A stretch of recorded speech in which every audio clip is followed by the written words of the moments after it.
Hey everyone. Hi. Hello. Welcome to another episode of Alison Rosen is your new best friend. I'm sitting here in my studio, and as you know, if you've been paying attention, this is normally where I would be catching up with producer Tony Thaxton, the bad boy of podcasting. However, he has abandoned me to go play drums with his stupid rock band, Motion City Soundtrack. This is a notable episode, though, because it is the last one without him, because he's coming back. So this is my final chance to badmouth him. Tony, I hope you have had your fun with your little rock band, and I hope you'll think twice. I hope and I know you've listened back because you produce all these episodes. I hope you've heard every bad thing I've said about you. I've meant it all. Don't do this to me. And I hope it was worth it. Anyway, I am on the tail end of COVID. It has been pretty unpleasant. Those people who are like, oh yeah, my nostril felt weird for a day and then I was fine, had a different strain than I did because this one was bad. And I keep thinking I'm over it and I'll feel better, and then I don't. And so today I have felt kind of sick again, which is super depressing. And if I am spacey and weird this episode, I'm blaming it on that.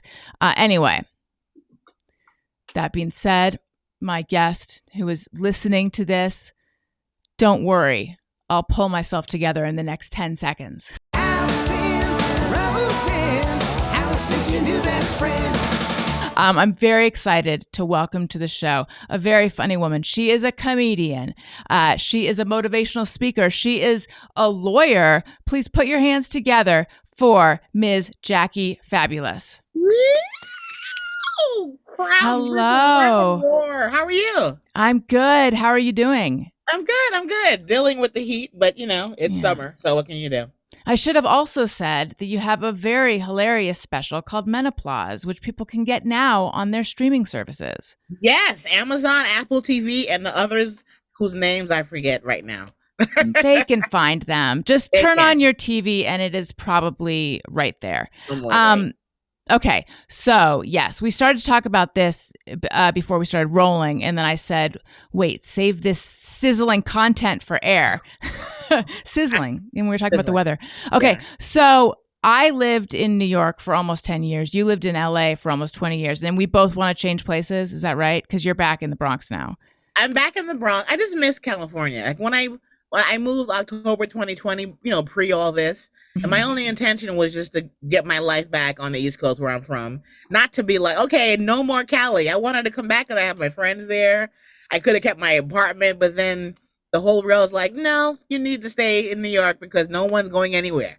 So now that the world is kind of, opening back up for all of us, I miss being the bi-coastal chick. I miss being able to go there and come here, go there and come here. That's a blessing to be able to do that in general. Yeah. And did you move back to your childhood home? Yeah, I'm in the home I grew up in. The only difference now it's because my family's older. It's my house now too, legally, but I'm in the bedroom that I grew up in. So the teenage room that I was in, the first orgasm I've ever had in my life was here. So yeah, I laugh through it all because I'm very lucky and blessed to be in a very beautiful and comfortable home.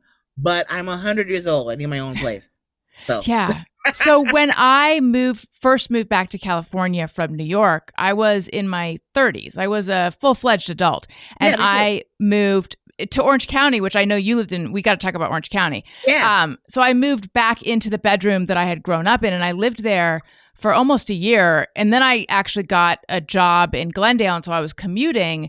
Yeah. But it was it was so weird being back home as an adult. Mm-hmm. Like when you first got there, how did that feel? It's still awkward. It's horrible. I'm not gonna lie. I'm very grateful because I don't want to ruin my karma. But it's trash. I had not been here for 20 years. My mother and aunt, who I left behind, and my sister, but more my mother and my aunt, they're of advanced ages now. So they're, if they were stubborn and hard-headed before, now it's just a whole different.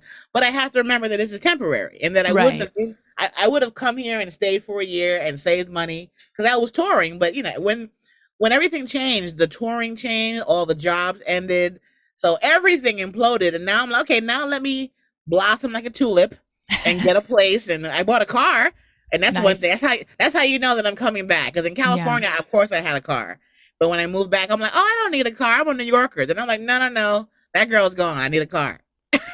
I've heard it's like super hard to get a car right now. Well, I bought the car, I think a year. I haven't had it a year yet.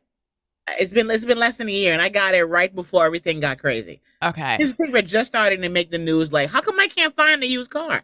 I went on Carvana, and right when we were still on lockdown, still, so I got there before it got crazy. Now, the idea that you can't find a car, well, in California, the dealerships are literally like next door to one another. I can't imagine that no one can find a car now. Yeah, and apparently in the same way that like if you own a home, people are constantly they're slipping notes under your door. We want to buy your house.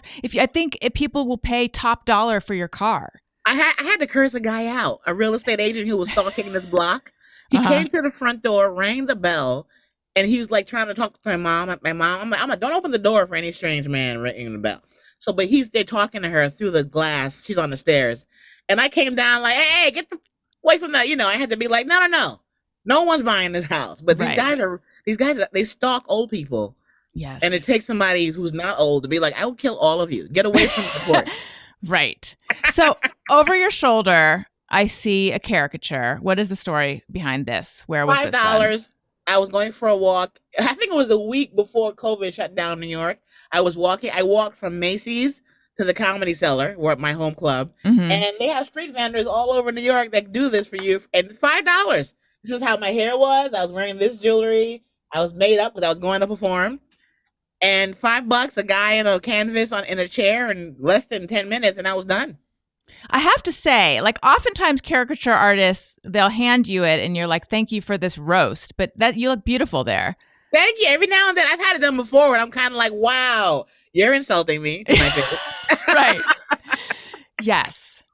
So when I lived in New York, my glory days, as I think about, and my podcast listeners it's kind of like a running joke because I talk about it too much, but I lived near the Comedy Cellar for a little bit of time.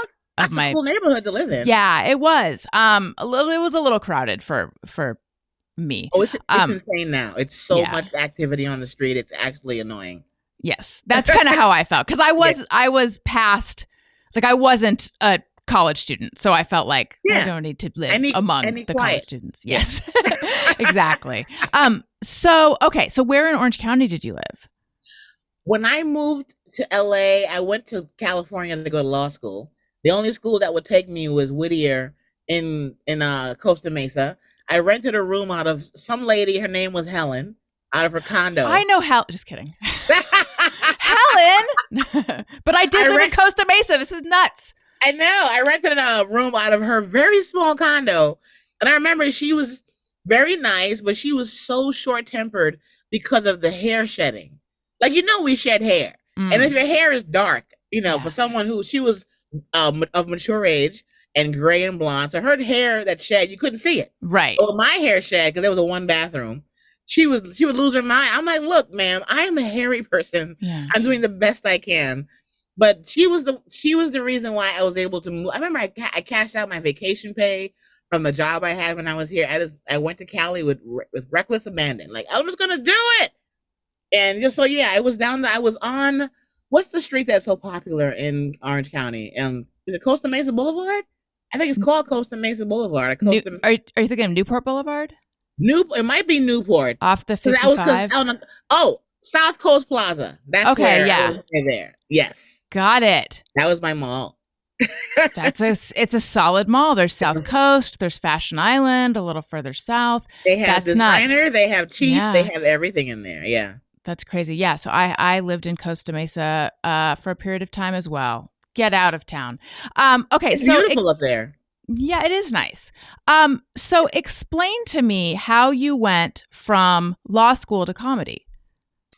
I graduated law school and got a divorce like in the same year because I eloped while I was in law school. And I just didn't take the bar. I am not licensed to practice and help anyone. I can practice federal law. When you have the degree, you are a JD and you can practice immigration federal. You can't do state by state. You have to be licensed for that. So I just did stand up after work for fun. My girlfriend at my job, she told me take this comedy class, and it was Judy Carter's writing class. I took her class, and my first show ever was at the Improv about 17 years ago. And I just did stand up after work for fun. There were no goals, no career goals. I didn't know you could make money at it. I mean, I've heard of those who have, but I'm like, I'm not really good enough. I didn't know. And in 2010, I worked at Caltech, Pasadena. That sounds prettier. Pasadena. I made it fancy, and they fired me. And that's when I decided to, well, not decide, I had to. I got unemployment for 5 years. Thank you, Obama. And I did stand up after work while I had a day job. So it wasn't until I got fired where I became full-time, whatever this is. They launched you. Pasadena launched you. Pasadena. Why did you get fired? Why did Pasadena fire you? I wasn't doing the job. Because you know how when you get really busy, most of the things that you plan for or pray for or goal list for happen. So as soon as I got that job, I got my first TV appearance doing stand-up, a contest, and a lot of auditions for commercials. And and like every day I was at lunch gone for like damn near 3 hours. So my boss called me in his office and said, Jackie, we know you don't want to be here. And I'm like, you're very observant, really. And then he said, why don't you give they were very nice. He said, why don't you just resign and go, follow your dreams? And I'm like, because if I resign, I will not get unemployment. Y'all know that I have a law degree. If you want me to leave here, you got to toss me out. So 2 weeks later, he called me back into the conference room and gave me the speech and a little manila envelope from HR. And they were like, all right, we're going to let you go. And I'm like, thank you. That's what I've been waiting on. That's how it happened. So you were like, it's your move, bitch. Yeah. I'm like, I'm not going to leave. You guys, no one leaves a job voluntarily when we know about unemployment. Dummies. Right. I quit a job. Just I had been leading up to like it had been a long time coming, but like one day I just kind of woke up and I'm like, today's the day I'm going to do it. So I Googled, how to quit a job or something. And I read something about, here's the letter that you write HR and here's how you do your exit interview. And so I wrote this very vanilla, bland, like, thank you for this opportunity. And then the advice was to give a very down the middle diplomatic exit interview, which I look back on and I think, did I have to do that or could I have been more honest? But never. So that's what happened. And then later I found out there is a strategy about if you are getting benefits, which I was, insurance wise, there is a strategy about what time of month you should put in your notice. And I wish I had known about that. You can hold on to your medical benefits depending on how long you've been there. But I think for a fee, like sometimes you have to pay a minimal amount. It's expensive, I think. Yeah, Cobra. It's like, I remember when they gave me that option years ago. It was $400 back then. I can't imagine what it's like now to hold on to your benefits after you've been let go someplace. I think it can be really expensive. But no, this was just something as simple as like I would have had and like not putting in my notice at the beginning of the month or the end of the month. So at least I would have had the rest of the month or something like that. That was when I was young enough that I remember having an argument with my parents because they're like, you need to get health insurance. And I'm like, but why? I'm young. Now the idea of not having health insurance is like, are you insane? But back then it was just like, but I'm just throwing money away every month. Anyway, okay. So you grew up in the Bronx. You went to law school in California. What attracted you to the law initially? Just that was the goal as a child. That was the job. What do you want to be when you grow up? I'm always like lawyer, attorney, lawyer from TV shows. No one in my family has any experience working in it. I just remember watching soap operas back in the day, and they had all these lawyers in it. I thought it was going to be Law and Order. Part of the reason why I was disappointed when I got a law degree and started working in the field, I'm like, there's no Mariska Hargitay. I thought I could wear like a cute, sexy suit and have an affair with the judge. There's nothing fun. It's not TV. It's all paperwork and kind of scary. Yes. Now, are you an SUV fan of all the different franchises? Because that's my favorite. If I find myself, it's been a while, but occasionally I would be stuck on a JetBlue flight and it would just be Criminal Intent. And I'm like, this is my least favorite of the Law and Order Criminal ones. Intent. what I don't like is that they would let you know who and what did what. Like in the beginning of them, I'm like, why are you letting us know who the killer is? Yeah. What's the point of sitting in here for another 45 minutes? I can pretty much only do SUV. Yeah, SUV. Oh my God, I know, that's you.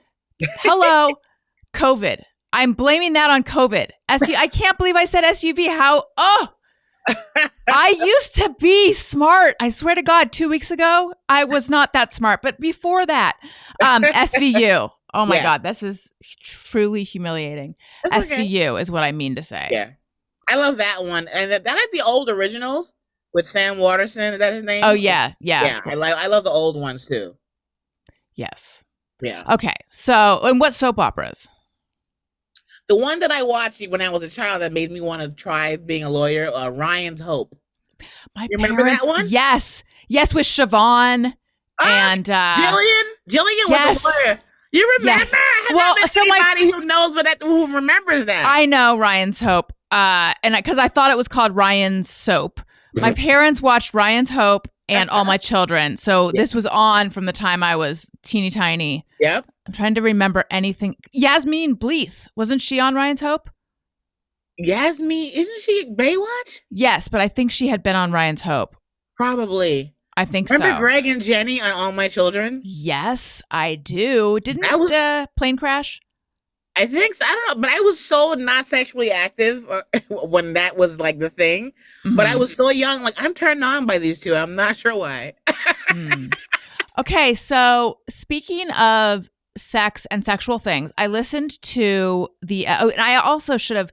Again, I'm gonna, in the same way that I'm blaming SUV on COVID, I'm gonna blame my not introducing you very well on that too. I should have mentioned that you host a podcast called Relatable with Jackie Fabulous, which is very good and very relatable. And I listened to your most recent episode, the gay one, where you had a bunch of comedians on who are gay, and you talked to them about their lives. Mm-hmm. And it was so good and it was moving. And I just was so impressed with you as an interviewer and as just a human. And I thought it was so well done. And I relate in the title, I related to how curious you were. And I feel like a lot of people maybe wouldn't feel comfortable asking such, maybe personal questions. Yeah. Did you have, but I like that because I feel like you asked the questions that I think people want to know, but maybe feel like, is it okay to ask? I mean, for people who are wondering what we're talking about, like you asked like really specific questions about like, so how do you get off? How are you guys having sex? Like, how do two gay men indicate that they want to like go have sex? How is this happening? Yeah. Because you know why? Because years ago, I used to be surrounded by gays. I don't know what happened, but like, I guess COVID and being a stand-up comic, they're few and far between now. But when I was growing up, I always had gay friends, gay coworkers I'd be in their lifestyle, hearing the day-to-day occurrences. Mm-hmm. So as the older I'm getting, the more I'm like, is it still that way? Because I don't have the friends in my life anymore. But I do, I have comics who are like that. But a comedian's point of view is always going to be extra open and honest, maybe TMI. So those guys that I asked, I knew they would tell me the truth. Mm-hmm. I knew that I knew that if I was worried, I could let them know, hey, I'm kind of nervous. Is it okay if I ask you A, B, and C? Because I had an episode maybe 2 years ago for all trans comics. Mm-hmm. And I approach it with the same like, hey guys, I'm clueless. So I might not be as much as I think I am, but I'm gonna pretend I am so you guys can teach me. And I asked them a lot of questions, and I did ask at first, like, do you guys mind? Because I'm gonna really be like, so what's going on down there? And I remember Jay McBride, she hates the question, but she knows that's going to be the number one thing on most of our minds. Like, so your anatomy. But I also learned through her that it's not proper to ask unless they let you in the door first, you know? So these kind of episodes are primarily because I'm like, this is new for me too.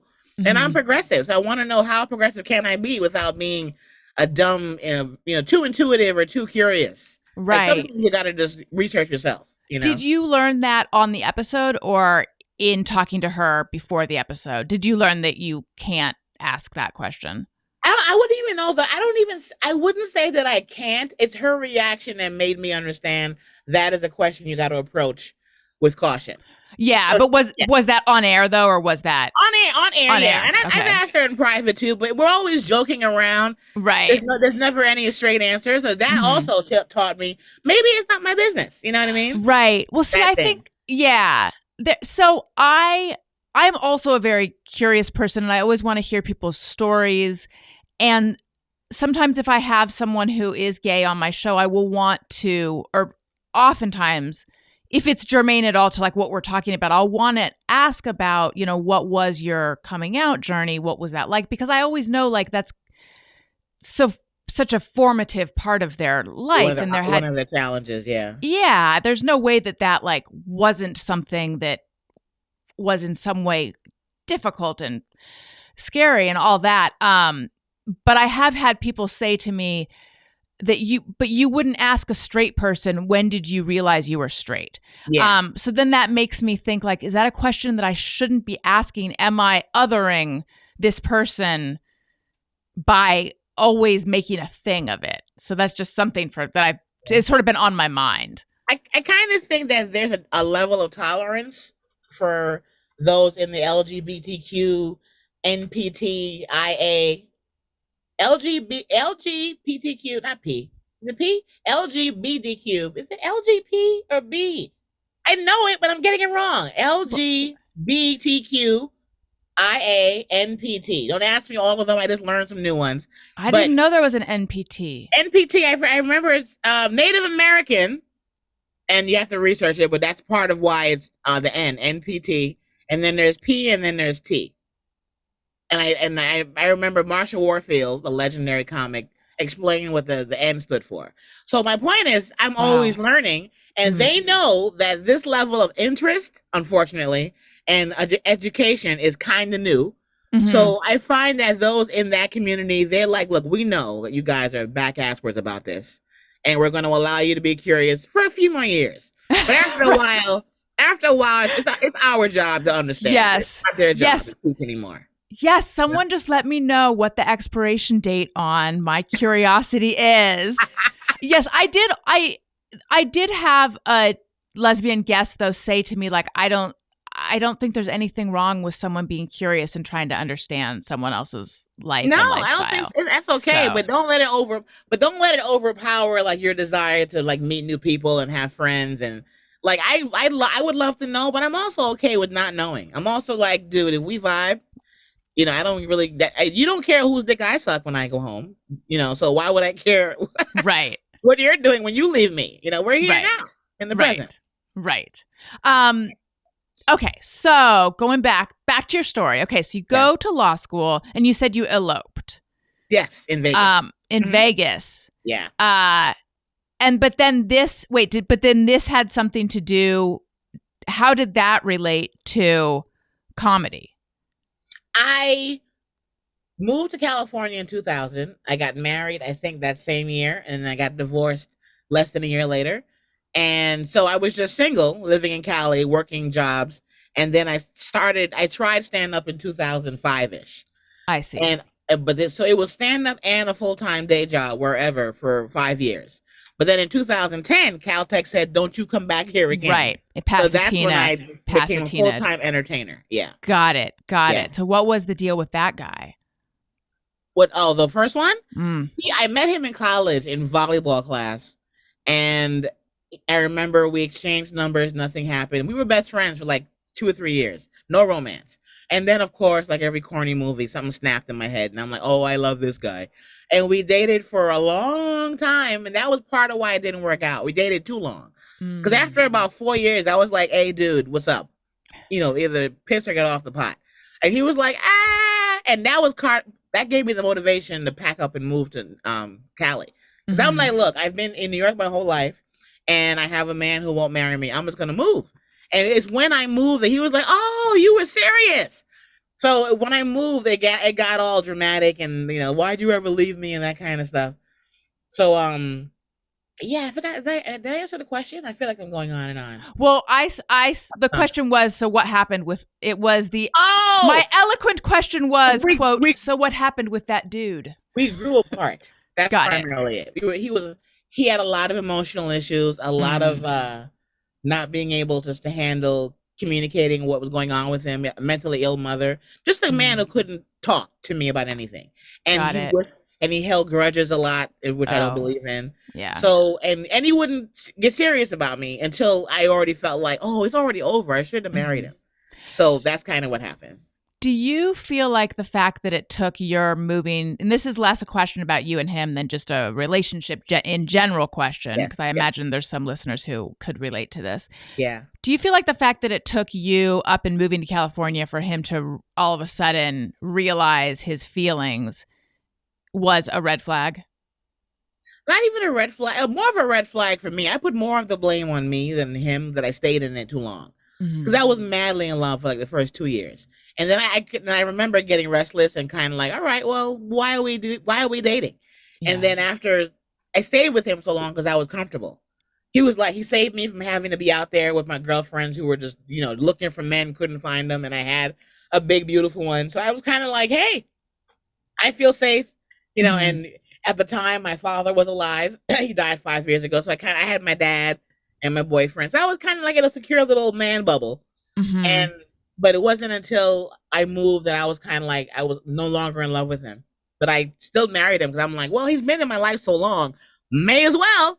And that's the wrong reason to, wrong reason to marry someone. For comfort. Yeah, I know. I think there's what do they call that? There's also the sunk cost fallacy, right? The idea that like you've put so much time or money into something. How dare he leave and go find someone else to enjoy the building that I built? Yep. So I looked at your Wikipedia page, and you have a fantastic last name that you were born with. Yes. Where did Fabulous come from?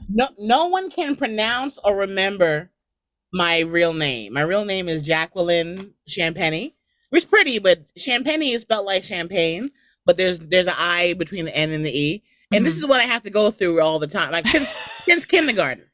Everyone says champagne, champagne. They all say it wrong. So that to me was a bad way to begin my career with a name nobody could pronounce, spell, or remember. Right. So that's really why I changed it. I wanted it more marketable and fun. It forces me to not be bad. Like you really can't suck with the name that I chose.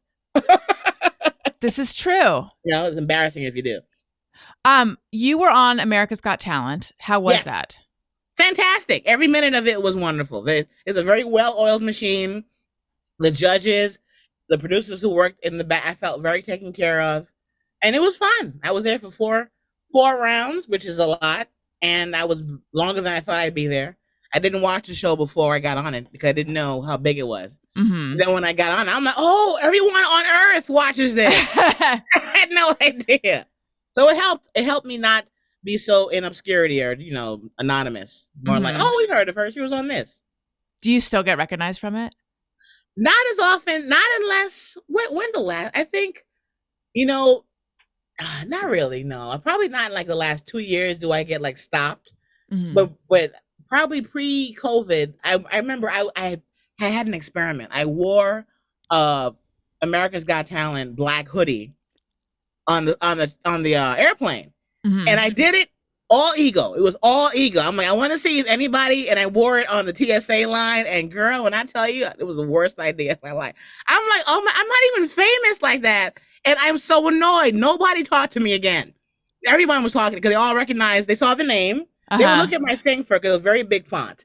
They would look at that, and then they would gaze up and look at my face and be like, oh, because black woman, it's very easy to remember from that show. Right. So it doesn't happen often, but when it does, it's always a lot of fun because, and it can be annoying, but it hasn't been annoying for a long time. Yeah. Wow. It's like, did you see that movie Soap Dish? No, I have not. Oh my God. Do you remember it? I mean, this is a long time ago. The old one, yeah. Yeah, with Sally Fields and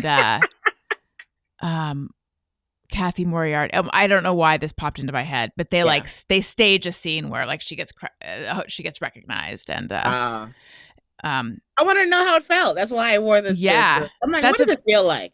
And they were really like, oh, we know, because they saw the font and the brown right. skin, and they were, oh, we know who you are.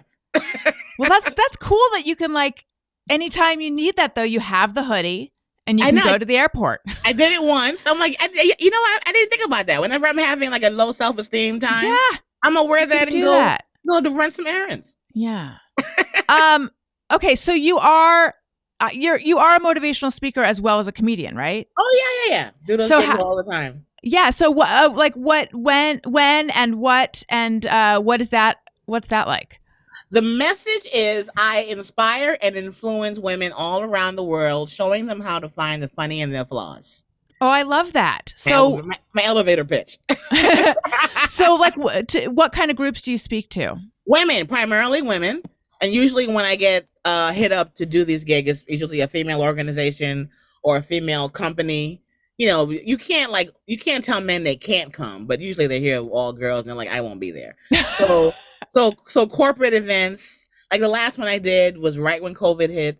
It was in Vegas at the MGM, the Women's Leadership Conference. It's once a year and it's like thousands of women. And I've been doing that like annually. And every now and then a company will be like, we want to have a morale meeting for our conference, whatever. So my message because my message comes from my own life. I started stand up when I was 35.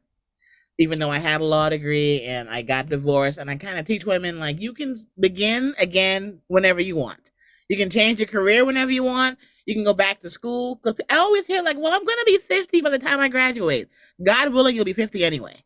So my thing is just, do what you want with your life while you can, regardless of your family doesn't agree with it. They don't understand it. Your man don't want you to. It's really just empowerment for us to just live your life the way you want. And if we're happy, you will be happy too. You know what I mean? So the thing that we are embarrassed about, I teach us to laugh at it. How did you arrive at that? Have you always felt that way? I've always felt that way because I had to get over like a feeling of it's too late. Like when I started stand up, and it wasn't me who decided I should be a career comic. It was everyone else. That's like, you're funny, you should do this. And I'm like, I'm gonna start this new job now.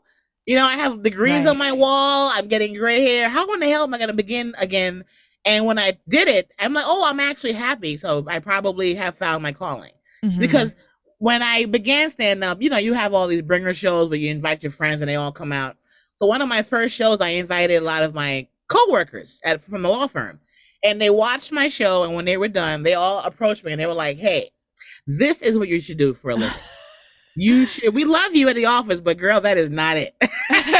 So that's how I knew like I had a chance at this. And it came when I was, almost 40.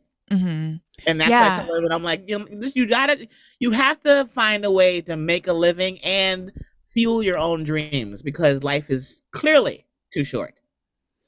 I definitely feel the clock ticking a lot of times. Yeah. I think about these goals that I had. Sometimes I think like, are those even like realistic goals?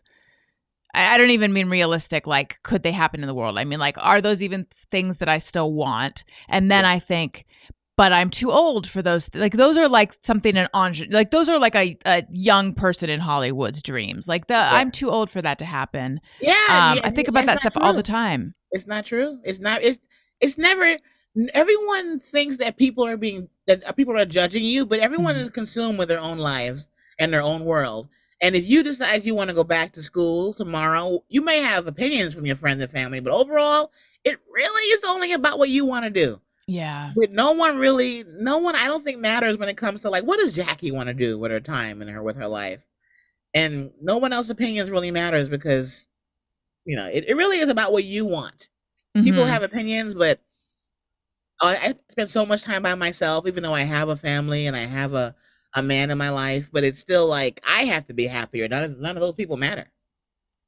Have you dealt with the people in your life having judgments about what you do?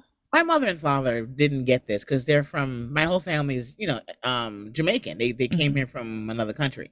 And immigrants and mentality when it comes to coming to America is just get a job, get a house, marry someone, get some pets, and be quiet.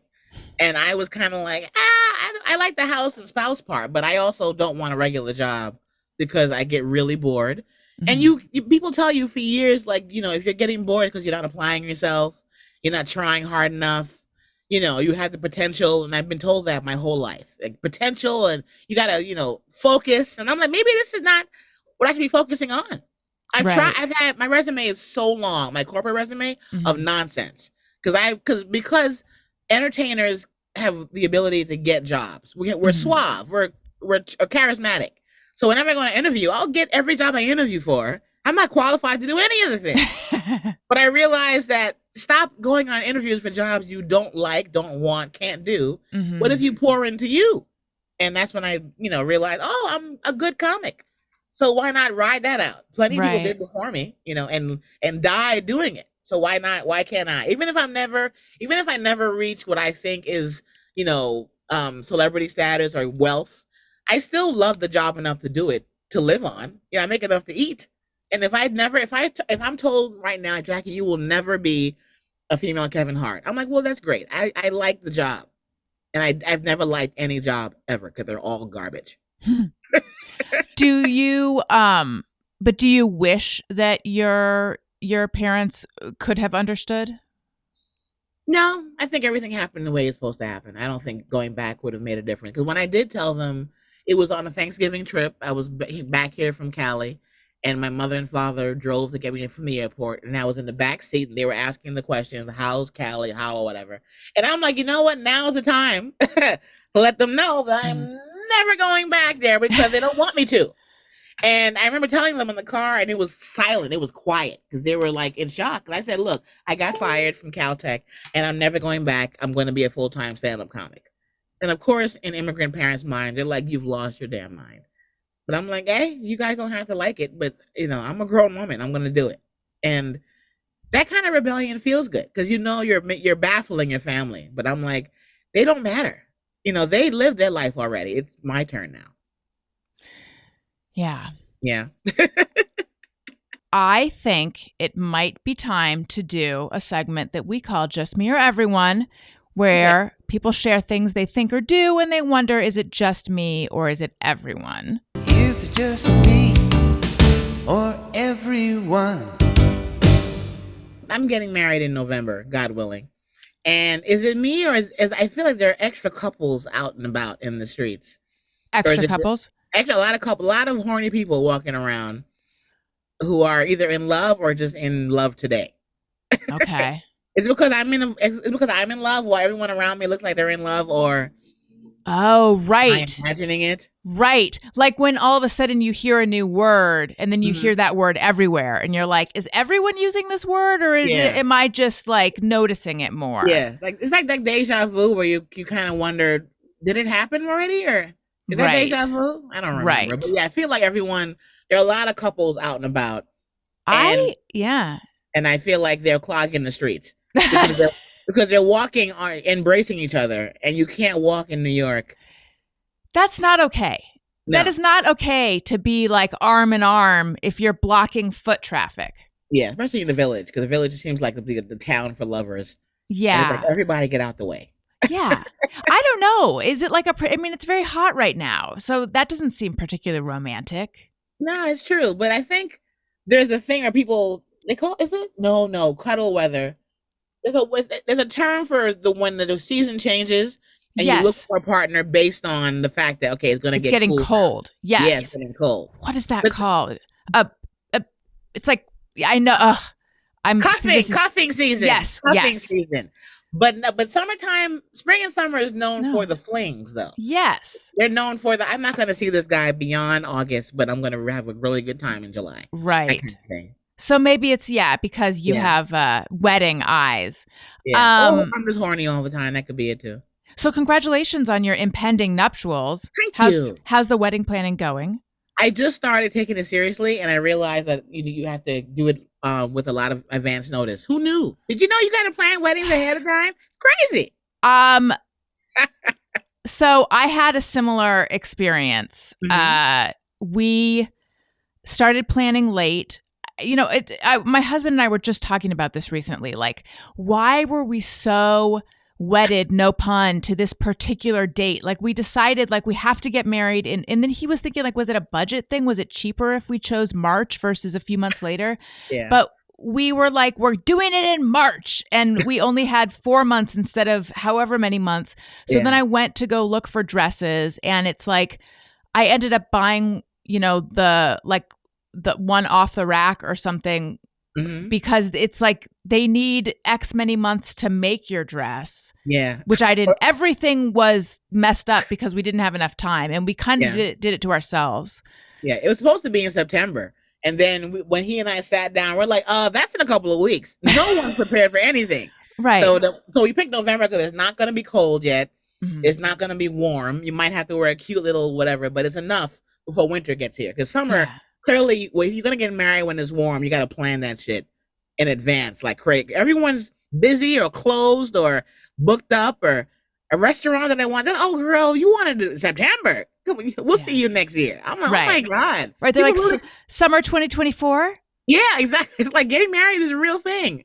Yeah. Oh, and we're going to do it at the courthouse, and you got to make an appointment at the courthouse. All the courthouse dates that I want. I'm like, why? How come no one seems happy, but everyone want to get married? Right. It's because there's all the lovers in the street that you've noticed. Yes. They're like, we can't afford to live alone. Please, let's get married. That's what's happening. How did you meet this guy, if I may ask? Oh, I've known he's an oldie but goodie. He was the boyfriend or fling that I left when I moved to LA. Okay. But when I moved back, he's like, hey, guess who's still here? I tell girls who are looking for their forever guy, their person, go back to your hometown. Everyone partner that they either passed up, broke up with, or were like, I don't see you that way, they're all at home. Go back home. I came back home, and the hottest guy I've ever seen in my life is the one that is still here. And I'm like, oh, okay. And he's like, I still want you. So I'm like, okay, let's try it out. So it worked out well. That's so funny. Yeah. Because so many people leave their you leave your hometown because you're like, there's no one here. Yeah. And then I'm like, just go back. He's right there. He's waiting on you at 7-Eleven. It is funny because for me, it wasn't in my hometown exactly, but when I came, because I'm from California, I lived in New York, but when I moved back to California, that is when I met my husband now husband, but it was like, I lived in New York, nothing happened in all those years in New York. And then I came back, and that's when it's like my life kind of started. Yeah, me too. When I was in LA, I gave it a very good try to find love and date properly, and it was going nowhere. As soon as I come back to the East Coast and the smell of, hey, I'm okay with not dating anyone, they're like, oh, no, we want you. Like when I let go and stop looking and staring, they're like, oh, you want to go out? I'm like, what? All this attention. Where was that shit when I was in Cali? Right. You know? And I actually I remember saying to him, because I just wanted to be friends at the beginning, even though I was very drawn to him. But I said, like, I'm in such a weird place in my life right now. I'm living in my childhood bedroom. Like, I don't think it would be wise for me to start dating. Like, I'm on such shaky ground. Yeah, that's how much I was not in a place to date. Yeah, me too. When I moved back, I didn't call him when I first moved back because I knew I had to have my head right, my heart right, because he's going to be like, we're a couple. So I'm like, don't call him until you are ready to not date anyone again ever. Right. So I didn't call him for like 3 months. And then when I finally did, I'm like, oh, okay. He's ready. And I'm, very single. So how long had you guys gone out before originally, how long did you guys go out? We weren't boyfriend and girlfriend. I met him in college, but I married and dated somebody else because he was that dude who was not commitment interested. And he went to the military, blah, blah, blah, that guy. But we were always friends when I would come back to New York to visit, but we weren't a couple. But then when I moved back, he'd always be the guy who would call me when I'm traveling, like, hey, I'm in Dubai, hey, I'm in Texas. He always wanted to say hi. But then when I came back, he's like, you've got to let me have a chance. Like, he was really adamant about it. And I'm like, okay, well, we're a lot older now. Not much time left. We might as well just see how this works out. Oh, that's so sweet. Yeah. Oh, okay, I tell girls, go back home. Go back home. Go back home. That's so smart. I wouldn't have thought of that advice because the advice is always like, go to a city, get out of wherever you're from. I know, that's why it's different. It's like, hey, you're from Iowa? I bet you there's a hot guy who loved you in Iowa. And and even if it's not Iowa, but whatever random, so many women have been like, you know what? I'm gonna give Mike a call. Yeah. From wherever she's from. It happens a lot. All right, let's do a couple just mere everyone's that people sent in on Twitter. Okay, Dr. Steph says, just mere everyone. Everyone I know has COVID again right now. I mean, out in LA, it is everywhere right now. We had managed, it's like I don't know what it's like where you are right now, but it's surging. It's crazy here right now. Everyone has it. I'm coming to LA on Sunday. Why every time I want to come to LA, there's a surge. This is ridiculous. Yeah, it's pretty I don't know if it's I was going to say I don't know if it's like a little better now than a couple weeks ago, but no, we're like headed toward mandatory masking indoors again here because we're like in the high level again. Mm-hmm. Yeah, we had made it this far into the pandemic without getting it, and then we went to Tucson, which is I think where we got it. I would, just wear a good mask and be traveling. Careful. Yeah. I know. I'm at the point now where if you were to ask me if I have COVID, I'd be like, I don't know. I feel fine. Well, I've never gotten a positive test. I've been tested, God knows how many. Never gotten but I'm pretty sure I've had it. Mm-hmm. But when I had it, I didn't have a reason to go. I was home and probably sick, and like this clearly must be it. But then when I had work, I'm like, oh, I gotta get tested a lot. Yeah. But I tested all the time if I'm home and not around anyone. Right. I got sick like a couple months ago, and I was like, this has got to be it. But it wasn't. But then my 3-year-old got very sick and was tested, and that was COVID, and that's when the whole family got it. That little shit. Okay. So let's see. Phil Scroggs says, whenever I go for a walk or a run, I always match my pace to the beat of whatever song is playing in my headphones at the time. I think that's everyone. That's everyone, especially when you're in the gym on a machine and you're bored out your mind. You have to. That elliptical is all to a song. A Kimmy thing says, just mere everyone, I can't tell the difference between Chris Hemsworth, Chris Pine, and Chris Evans. I know they are all good-looking Chris's. That's it. And then you need to pay attention, girl. Yeah, let's see. I can. I'm looking at them. They're hot as hell, but I know them apart. Which is your favorite Chris of those three? Core. I want the big one. Okay, that's Hemsworth, right? Yes. All right. Liam, who's that? What are the names? Liam is the brother. Yeah. Chris is the one with the beautiful eyes. He Wonder Woman dude. And who's the other one? Chris Evans. Captain Chris America. Evans. Yes. She can't tell them apart. I guess not. Not trying. All three hot as hell. She can't tell? Okay. Okay. And then Eric says, if I'm ever watching TV and a map of the USA is displayed, my eyes immediately go to where I live on the map, and I basically ignore every other location that might be talked about. You narcissistic motherfucker. Okay. That's like kind of like an actor. And by actor, I mean me. Like when I have a job, I'm like, okay, la la la la la. Where am I? There you go. Yes. That's every actor. I recently listened to a podcast and they mentioned me a couple times. And like once they mentioned me a couple times, the whole I actually haven't. Once I listened a little bit longer, and I'm like, are they going to mention me anymore? And then I'm like, I think they are clearly not going to mention me anymore. And then I was done with the podcast episode. Otherwise, I would have listened to it though. But then I was like, now that I've gotten a taste of hearing myself, it's all I want to hear about. And I feel bad too because I think I'm currently on Flatbush Misdemeanor. There's a show on Showtime, a recurring role. And the EP, the person who is his show, Dan Perlman, he always sends me like the latest clip to promote the latest episode, right? And I've only been reposting it when there's a clip that I'm in, and I feel like a complete asshole. Like, Jackie, promote the whole show, not just your episodes. But I'm like, but I want to post the ones that I'm in. Yes. But that's really, but if I want to be considered, for the show if it comes back. I got to promote the show overall. But I'm like you. I'm like, I'm done. So why would I watch anymore? Because you're proud of the whole show. You are That's correct. right. The whole show is great. Mm-hmm. Not just about me. I had something happen to me recently, which I don't normally have this happen, which is I was on another podcast and they selected an image that of me, which I did not like. And I was like, well, now I got to promote this and use this photo of me that I find to be very unflattering. What do I do? And I had insight into like, oh my God, now I think I must know how other people feel probably if I use a photo they don't like.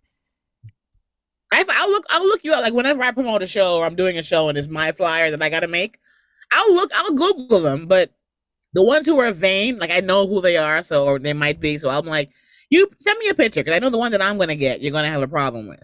Yeah, it made me realize I should probably always do that. Yeah, and the ones that I know are Googleable, the headshots, at least they're professional photos. Right. There's a lot of crap, but there's so many of me that are done by a pro that people can find that before they, resort to the ugly ones. See, and here I took screen grabs of us because I like to get the au natural shots. I love it. I'm not vain. I don't care. I'm at the age I'm like, this is it. I have to tell you, because I like everything sparkly, I loved your pants in your special Menoplause. Banana Republic clearance during the pandemic. I got them in black. I got them in bronze. And I just bought the pleated skirt. They got a pleated skirt. Oh, my God. Banana Republic. Whenever you see things that are shiny like that on sale, girl, buy it. You will never regret it. What are they? Sequins? Are they little studs? Like what is? They're are they crystals? Sequined. They're fully sequined. Oh my God! You guys watch the special because watch the special Menoplause on all your streaming services because it is hilarious, and also because you got to see these pants. They're very sparkly. Whenever I wear them anywhere, the women are like, the pants! I get like attacked in the streets. When you saw them, were you just like, oh my God, these are my pants for the special? Yes, we were on lockdown and I was depressed and my friends were sad, but I'm like, but shopping was honestly how I got through it. Mm-hmm. I spent probably enough to pay off my student loans, but I don't care because these pants, the reaction they get makes it worth it. Jackie Fabulous, it was so nice having you on the show. Thank you for having me. Tell everyone where they can find you, what they should look for. Do all your plugs. Okay. JackieFabulous.com to get the shortcut to find all my socials. But my handle is at Jackie Fabulous on Twitter, Instagram, and Facebook. I will be at the Blue Note in Honolulu, Hawaii on August 10th. Wow. I need you guys to come see the show. Tell your friends and family because it's really far. And I don't want to have a light audience. I want everyone to be out there. And the Cellar in Vegas, I'm there the week after next. And then next week, I'm in LA at the Comedy Store, Laugh Factory. Just follow me on social media and you'll be able to come and see me because I'll be performing a lot. Do it. Will the pants be making an appearance? No, those pants are like for serious work pants. Those are like no. Yeah, you got to do your pants. Yeah, you need more. These are your fun, casual show pants that you'll be bringing or something else. I also forgot. I have my comedy album came out the day or two after the special. It's called, great. It's also called Menoplause, and it's everywhere you can buy an album and on my website. So Menoplause the special, Menoplause the album. Everyone get that. I was laughing out loud multiple times. Yay. And listen, if you like what you're hearing, or even if you don't, please make sure you are subscribed, tell a friend, leave us a nice comment on Apple Podcasts, 5 stars, or wherever you're listening. You can review it. Follow me on social media at Alison Rosen on Twitter and Instagram. I'm also on Patreon, patreon.com/Alison Rosen. There's all different reward levels. You can get bonus episodes of The Friend Zone, my Patreon podcast.